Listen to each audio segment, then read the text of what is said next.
Hey guys, it's Meso. Welcome to my new video on the Zelda game that I'm creating. I made some upgrades, so I'm going to show you them right now. As promised, I put a net graph in this one. I will probably be removing it after I show you how much lag it gets.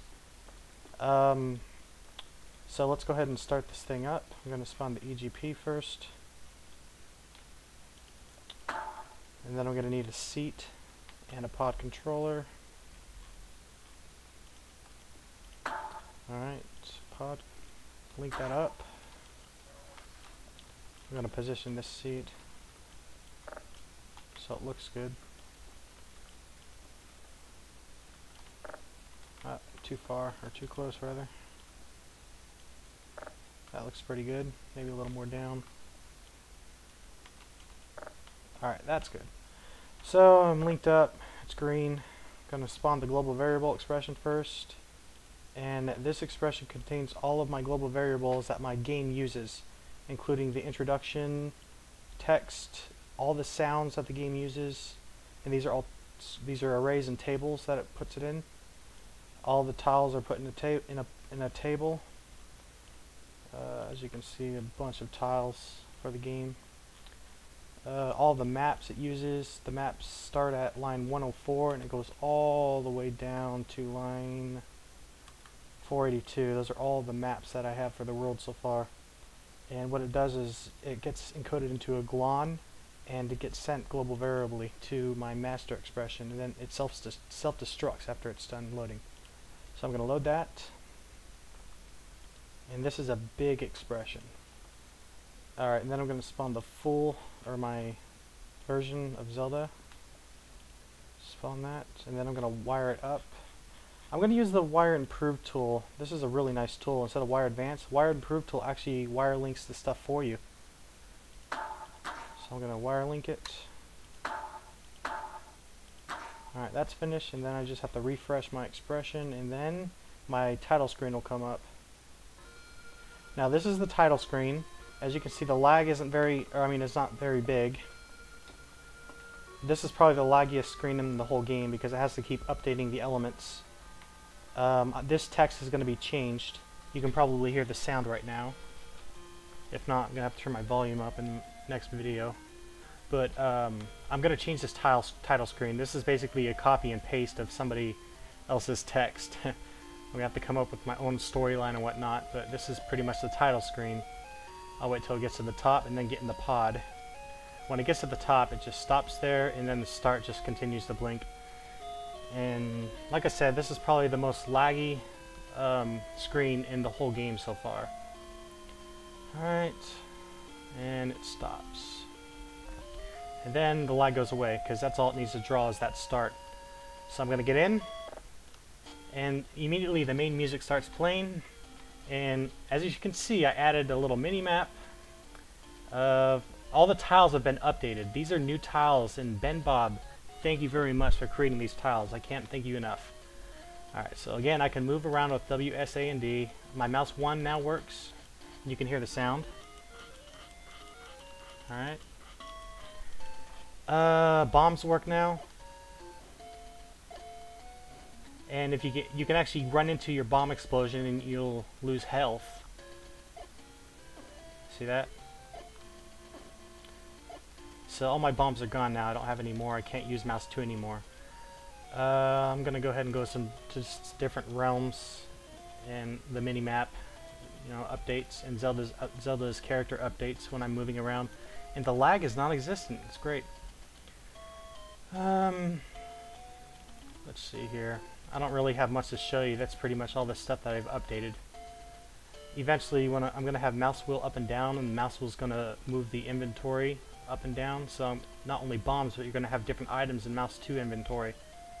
And I'm going to use reload as an alternative in case some people don't have mouse wheel binded or don't have a mouse wheel at all. So, alright, now I'm going to give you a little preview of my map making expression that I'm going to release with this video.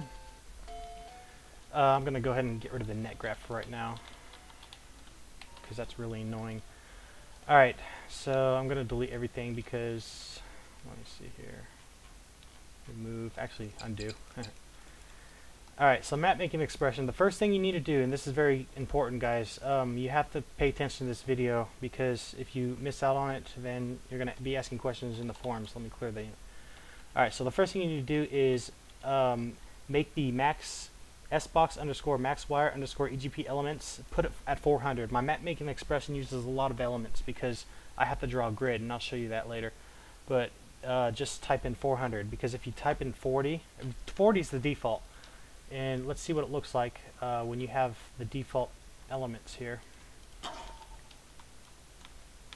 I'm going to spawn the map making expression, and all you need is the map making expression and an EGP. That's all you need, and just wire it up with the wire improve tool.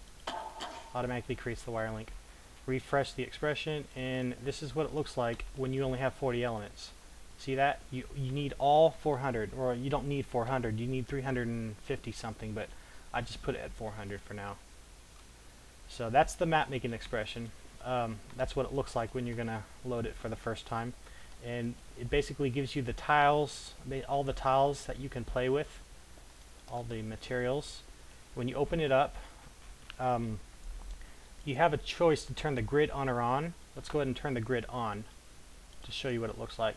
When you turn the grid on, it basically shows you where all the tiles are. In other words, this is a section of the wood, the trees. You see 4 sections of the big trunk and 4 sections of the tree.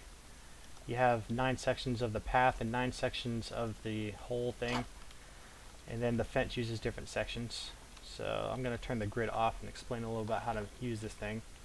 Grid off, refresh or update the expression, and the grid goes off. Alright, so this right here is what you need to edit, lines 10 through 20. All these characters mean something. Okay, so I have A in the top line. Let's see what A is. A is a shrub. See that? Tile A is shrub. And the shrubs are basically the little bushes around the map. And I did this to make it a little easier when you're making the map. So let's go ahead and okay, well, I'll keep explaining. World is the world you're editing. If you're editing world 5.5, you just put 5.5 and you're editing world 5.5. If you have a sign, it's S is the sign, is the character for sign, and see S equals sign. And if you can have 1 sign per realm. You don't really need more than 1. And if you want it to say something, you can put it right here. If you have a sign, put text here. You can make it say hi, whatever. But and then you can move stuff around. Like, let's say the sign is right here. If I wanted to put it in the top corner, I would remove the S and put a W there, because the W is the grass. And then remove this W up here and put an S there. Whoops. There we go. And refresh the expression, and the sign moves from here to over there. Now, this is very important. You have to keep all of these aligned. Alright? If you ever update an expression and it looks like this, whoops, your map really looks messed up, it's because you're not aligned. All these things need to be aligned in order for the whole map to load. And that's a little tutorial of the map making expression. I'll probably keep you guys up to date next week, make another video. If not, then I'm sorry.